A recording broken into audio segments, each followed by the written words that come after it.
Network.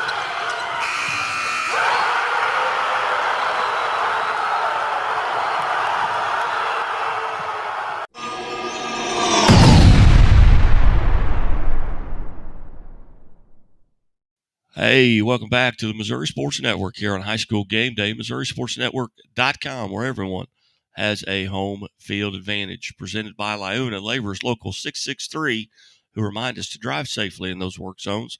Those folks want to go home to their families as well.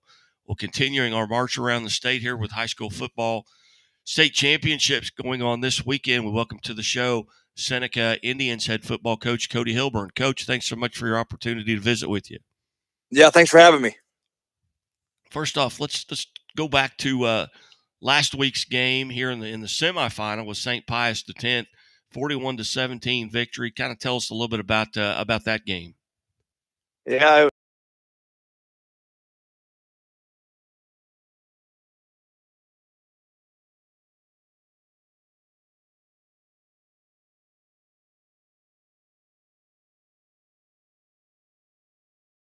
a pretty good drive, and we ended up holding them to a field goal. And we felt pretty good about our defensive performance on that first drive. We gave them pretty good field position on the kickoff, and to hold them to 3. We thought we were in a good spot there. Then we answered with the touchdown of our own, and then our defense just really came to life.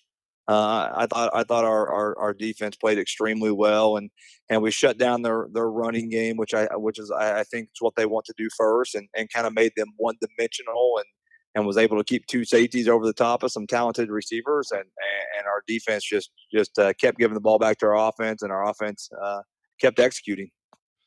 Talk about that battle of the line of scrimmage on both sides. Obviously, you guys had offensively and defensively, your offensive and defensive linemen really stood out. Yeah, I couldn't be more proud of that group of kids. I think coming into the season, that was probably the question mark. We returned a ton of skill kids that we kind of knew what we had there, but we only returned one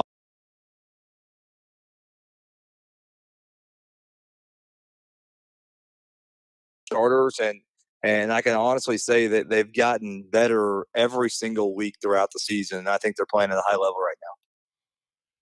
Coach, you come out of that contest relatively healthy. Yeah, we did. I think we're in pretty good shape going into Friday.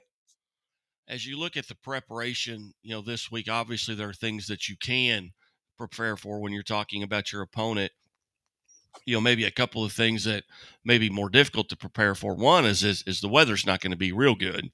It's going to be cold and rainy, and the other one would be just the atmosphere, the environment there playing at Faroe Field. What have you done to kind of prepare your athletes and your coaching staff for that 11 a.m. kickoff on Friday?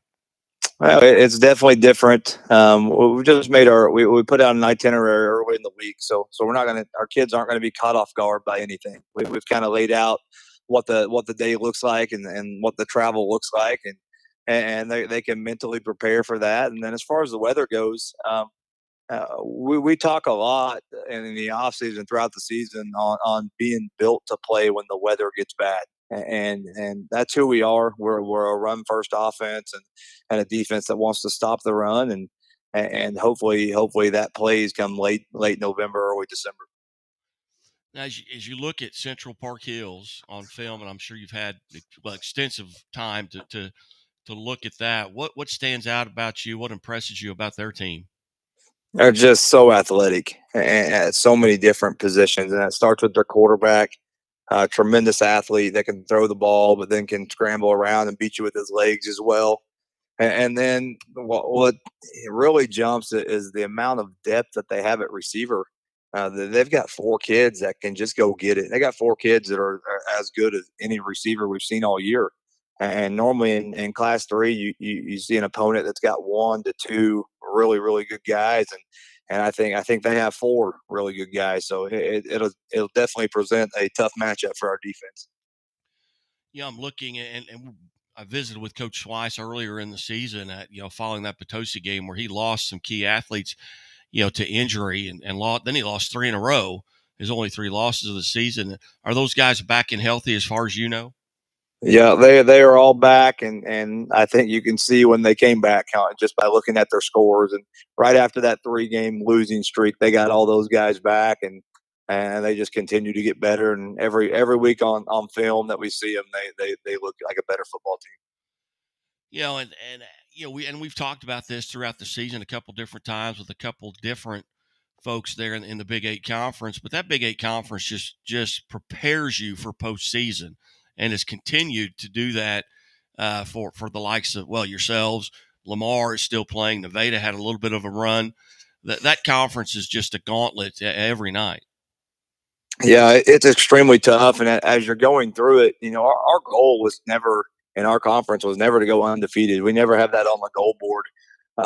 But we do need to learn from those weeks, throughout the Big 8. And we were fortunate enough to win them all. But man, we had to fight some adversity throughout the entire regular season. Being down several times. We were down at halftime to McDonald County. We were down 28-14 in the second half versus Nevada.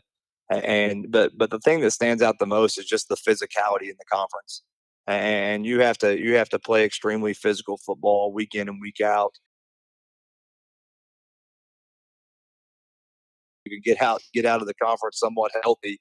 I think it really pays off in the playoff run.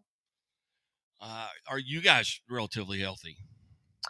Yeah, I think we are. I think it's week 15. Nobody feels 100%, but it's the state championship week, and I think everybody's ready to go leave it all out there. As you look at this team on film, is there a team in your conference or a team you've played this season that you can kind of compare them to? You can pull off a few teams.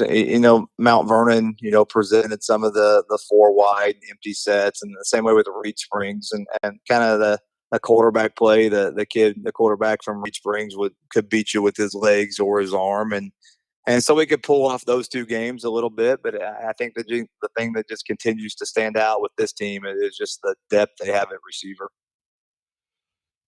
11 a.m. kickoff Friday. What are you looking at as far as travel plans? When you heading out? Are you going up that morning or going up? Obviously, probably going up the night before.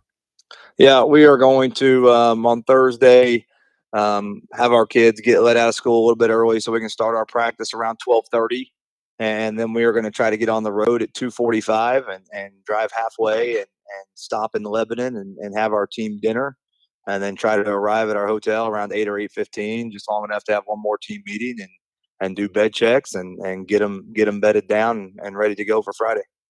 Outstanding. Well, Coach, number one, congratulations on a tremendous season, no matter how it ends. But go out there and get the biggest trophy on Saturday, and we'll visit with you again next week. That sounds great. Thank you very much. You bet. Cody Hilburn, Seneca Indians head football coach, as they prepare for a state championship here.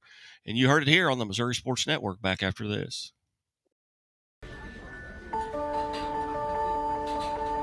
Imagine a bank that goes where you go,